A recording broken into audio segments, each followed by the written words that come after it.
포션만 통해서 뵙던 송장로님과 오늘 귀한 시간을 만들어 보았는데요.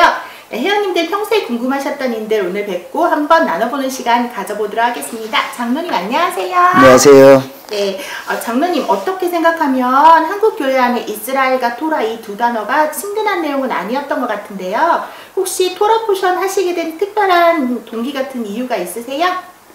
네, 유태인들은 이스라엘 땅에서나 또는 뭐 전 세계 모든 회당에서 매주 토요일이면은 안식일이면 토라 포션도 읽고 나누고 가르치고 그런 것을 수천 년 해왔는데 우리 한국 교회에도 그렇게 토라 포션을 많이 읽으면 좋겠다 그런 마음도 있었고 저희 키비에서는 여러 해 전에 전문가들 초청해서 공부도 해왔었는데 최근에는 이제 우리 키비 내에서도 토라 포션을 우리가 읽고 이렇게 나누는 것이 좋겠다 그런 의견이 있어서 뭐 제가 토라 포션 전문가도 아니지만은 같이 읽고 또 주님 주신 은혜를 나누고 하는 것이 좋겠다 싶어서 시작을 했습니다. 토라 포션 제목이 그런데 키비는 21세기와 토라와의 만남이잖아요. 네. 근데 왜 21세기란 단어를 콕 집어서 넣으신 이유가 있을까요? 네, 21세기는 좀 독특한 세기라고 볼 수가 있겠습니다. 왜냐하면 지금 컴퓨터가 발달하고 또 DNA가 연구가 많이 발달하고 그래서 지금 4차 혁명, 아마 인간들이 생각했을 때는 가장 좀 꽃이 피는 그러한 4차 혁명의 시대가 이제 완성이 된 해가 뭐 한 2030-40년 되면 될 텐데 그렇게 과학적으로 또 사회적으로 그렇게 엄청난 사건이 지금 일어나고 특별히 21세기를 거기에 주목하게 하는 것은 그동안에 2000년 동안 없던 나라 이스라엘이 지금 독립을 해가지고 70년이나 지금 번성해 가고 있잖아요. 네.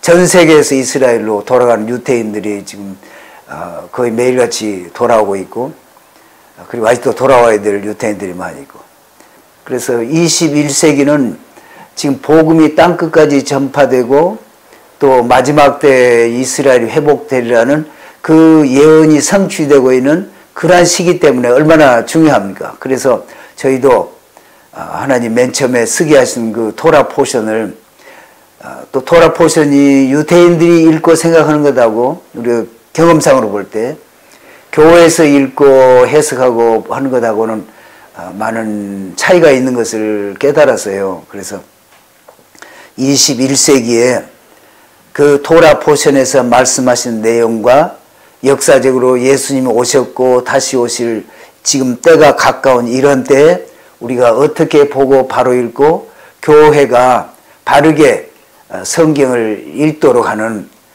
그러한 좀 일을 일으켜야겠구나 그런 생각에서 21세기라는 말을 특별히 여기 넣게 된 것입니다. 네. 그래서 21세기였군요. 네. 사실 요즘 말씀은 변함없는 진리라고 해야 되는데 민감한 사회 상황이나 문화들이 교회 안에 들어오면서 조금씩 성경 말씀에 대한 해석들이 많이 흔들릴 때가 보이거든요. 장로님 생각에는 이런 부분들에 대해서 토라 포션이 한국 교회 안에서 뭐 어떤 선한 잣대 그런 영향력이 변화된 힘을 보여줄 수 있다고 생각하십니까? 네.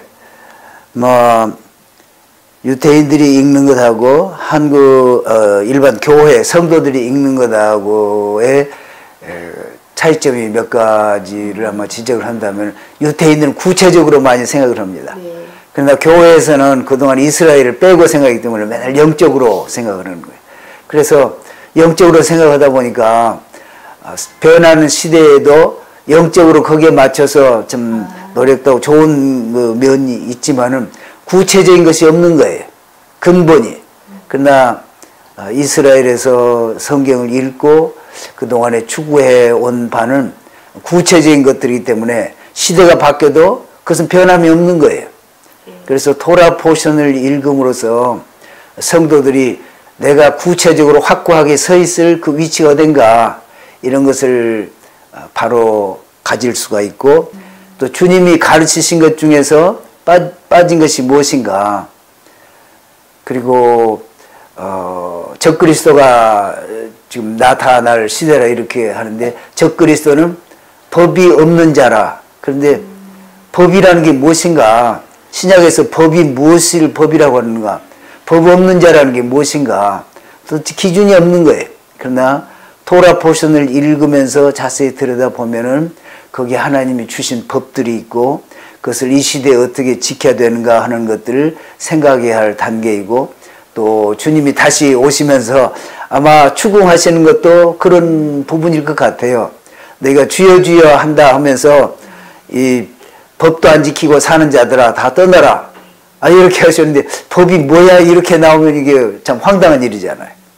그래서 토라 포션이 굉장히 중요하다고 생각을 합니다. 네.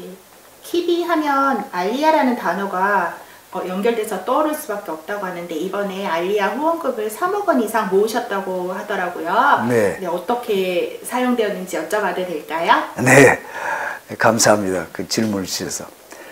아마 하나님이 야곱에게도 말씀하시기를 네 자손이 동서남북 사방에 흩어지게 된다. 네. 그리고 또 다 내가 돌아오게 한다 이렇게 말씀하셨고 또 이 예언서 선지서들에 보면은 유대인들이 흩어졌다가 다시 돌아온다. 그런데 2000년 전에 로마에 의해서 망한 다음에 전 세계로 흩어져 가지고 정말 현재까지 한 168개국에 문자 그대로 동서사방에 흩어져서 살다가 지금 돌아오고 있습니다.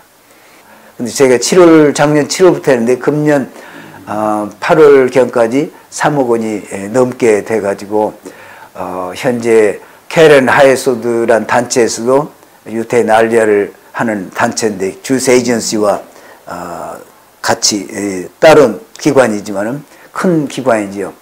그래서 또 이스라엘 대사가 그렇게 추천도 해주고 그래서 그 단체에게 저희가 30만 불 이제 보냈고 그래서 다음 달 15일에 유태인을 이제 지금 코로나 때문에 한꺼번에 얼마나 실어 올는지는 모르지만은 그렇게 해서 돌아오게 돼서 너무나 기쁘게 생각하고 있습니다. 그래서 저희는 키비의 그 1차적인 그 사역의 목표가 전 세계 유태인들이 돌아가도록 또 성경에 보면은 내가 이방에 하나도 남기지 않고 다 돌아오게 하겠다 이렇게 말씀하시기 때문에 우리는 그 말씀에 입각해서 유태인들이 다 돌아가야 하는 거구나. 그래서 특별히 미국에 있는 유태인들 돌아오기를 위해서 왜냐하면 그동안 유럽에 있는 유태인들 많이 돌아오고 러시아에 있는 유태인들이 많이 돌아왔고 이제는 카나다 미국에 600만 명의 유태인들인데 저들의 큰 덩어리가 지금 전 세계에서 가장 큰 덩어리가 거기에 있는데 저들이 돌아와야겠구나. 이거는 저의 좀 장로님 개인적인 질문인데요. 네. 드려도 되겠어요? 네. 네. 신란 장로님께서는 키비하고 오랜 시간 말씀 강의를 하셨잖아요. 네. 근데 신란 장로님의 토라포션은 키비가 아니고 브레이드 TV에서 방송하고 계시잖아요. 혹시 네. 특별한 이유가 있을까요? 네. 저희 키비에 우리 슐람 장로님이 적어도 20년 이상 꾸준히 오셔서 그동안에 가르치셨어요. 참 제가 많은 것을 배우고 슐람 장로님은 학자시고 뛰어나신 그래서 전 세계적으로 참 슐람의 그 강의를 많이 듣고 한국에서도 많이 듣고 했는데 그래서 얼마 전에 슐람 장로님이 저에게 전화를 했어요. 토라 포션을 브레 TV에서 하려고 한다고 그래서 너무 잘 됐다. 그래서 저희가 생각하는 것은 토라 포션은 한국 교회 모든 교회들이 다 참 읽고 나누고 새롭게 공부하기를 원하고 또 슐람은 그런 데 대한 권위자고 성경 연구 학자시고 그래서 이미 넓게 그렇게 인터넷 TV도 하시고 유튜브를 통해서 많이 하고 계시는 거기를 통해서 이 토라 포션이 한국 교회에 널리 알려지고 또 전 세계에 알려지게 된 것은 너무 잘 됐다. 그래서 적극 추천하고 그렇게 해서 저도 기쁘게 생각합니다. 그리고 또 저희가 추구해 오는 것이 키비는 항상 규모를 작게 그래서 사무실에 보면은 10년 전이나 20년 전이나 사무실은 한두 사람밖에 없는 거예요. 와서 보면 너무 초라하고 별게 없는 거예요. 근데 저희가 늘 좀 생각하고 했던 것은 우리의 규모를 크면은 그거 유지하는 데 비용이 많이 들어간다. 우리는 헌금을 모아서 이스라엘로 보내야 되고 또 알리아에 써야 되고 다양하게 이렇게 써야 되는데 우리가 키워놓으면은 그렇게 안 된다.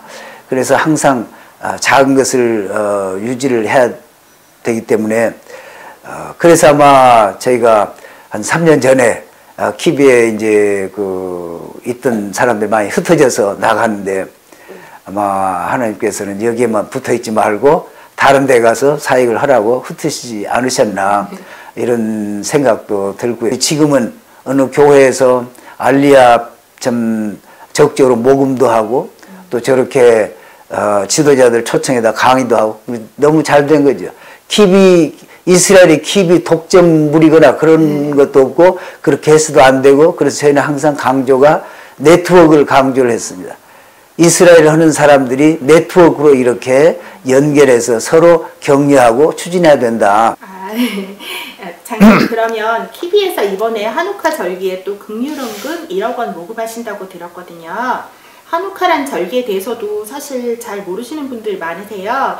이 절기에 대한 것과 정통 유대인에 대한 삶에 대해서 잠시 좀 말씀 들어볼 수 있을까요? 네.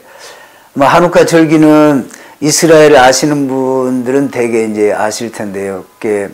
예수님 오시기 전에 한 164년 그런 때는 헬라가 다스리고 있어가지고 그때 안티오코스 4세라는 황제가 아주 악랄한 황제였었는데 이스라엘 성전에 그냥 제우스 신상도 세워놓고 또 유대인들이 제우스에게 그렇게 예배를 드리도록 하고 안식일도 못 지키게 하고 또 할례를 행한다가 발각이 되면은 그 부모와 할례 행하는 사람까지 다 사형에 처하고 아주 악랄하게 그렇게 했어요. 마카비 형제들이 담대하게 일어나가지고 막 게릴라전을 하면서 그걸 결국 싸워서 이겨서 165년도에 좀 성전을 탈환합니다.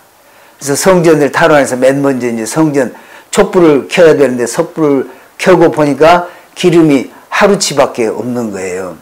그런데 기적적으로 그 하루치 분량의 기름이 하여튼 일주일이 지탱이 돼서 8일 동안 그렇게 쓰게 된 겁니다.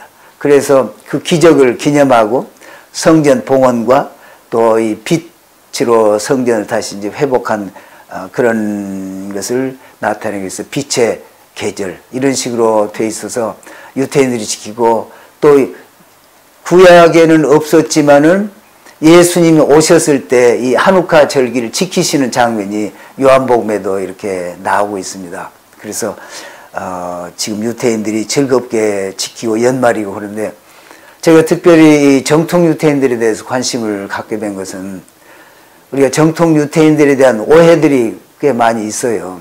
그들이 좀 특별한 옷도 입고 또 계명을 지키고 그러니까 아주 율법적이다 이런 식 개념으로 그냥 비하해서 말도 하고 그러는데 정통 유대인 하면은 하나님이 주신 그 모세오경이 주신 그 법령들을 계명들을 한 613가지를 이렇게 다 정리를 해서 보니까 613가지던데 그걸 지키기 위해서 노력하는 그런 좀 사람들인데 어떻게 보면은 예수님 당시에 그건 말할 것도 없이 다 지키고 살았지요. 예수님도 오셔서 율법 하나 거기에 있는 거 점 하나도 틀리지 않는다. 다 하나 이루려고 왔다. 그렇게 말씀하신다고요. 그래서 예수님도 우리 오늘날 표현을 보면 정통 유대인이에요. 그러다가 예수님이 오시고 그리고 로마에 의해서 이제 예루살렘이 파괴되고 성전이 파괴되고 전 세계로 흩어졌잖아요.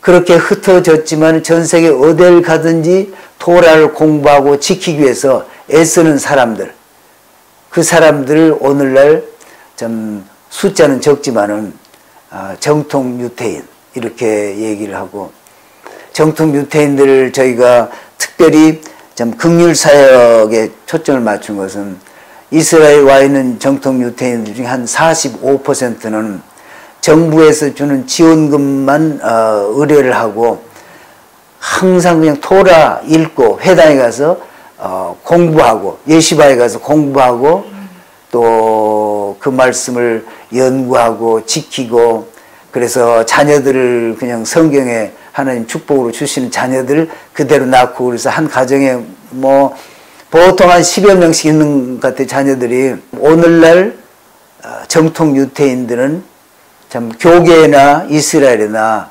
나실인들이구나. 저들이 예수님을 모르고 또 믿는 유태인들 박해하고 좀 보기에 안 좋게 보이는 부분들이 있지만, 그러나 그 말씀 지키기 위해서 애쓰는 저들 봐라, 그러신다고 봐요. 그래서 우리는 참 그들에게 긍휼을, 하나님의 이때 빛의 계절에 빛이신 예수님의 사랑과 또 빛을 전하는 뜻에서 긍휼 사역으로 그들에게 접근하면은 그들이 어렵기 때문에, 그리고 하나님의 이름으로 이건 긍휼이다, 그렇게 하면 받아요. 기독교인이 준다 그러면 안 받지만 아무리 가난하고 어렵더라도 또 세속 유태인들 그리고 믿는 유태인들 중에 어려움이 있는 분들에게 예수님의 그 사랑과 향기를 전하고 싶습니다. 이렇게 하고 있습니다. 마지막으로 제가 조금 계속 무거운 질문 드렸었는데 짧게 가볍게 한마디 여쭤볼게요. 송장로님 생각하시는 이스라엘이란 5글자로 말씀해 주실 수 있을까요? 하나님의 눈동자? 하나님의 7글자 되셨네요. 예, 오늘 주님 눈동자? 주님 눈동자. 예. 성경에도 이렇게 표현했잖아요. 아, 예. 그럼 이스라엘을 알리고 섬기는 TV의 송장로님 대표님을 만나서 오늘 좋은 이야기 들어봤는데요. 한우카의 기적, 주님이 기다리는 그들을 향한 긍휼함에 대해서 한국교회가 다 함께 기도와 힘을 모아서 동참해 주시면 좋겠습니다. 장로님 오늘 좋은 시간 내주셔서 너무 감사드립니다. 감사합니다. 할렐루야.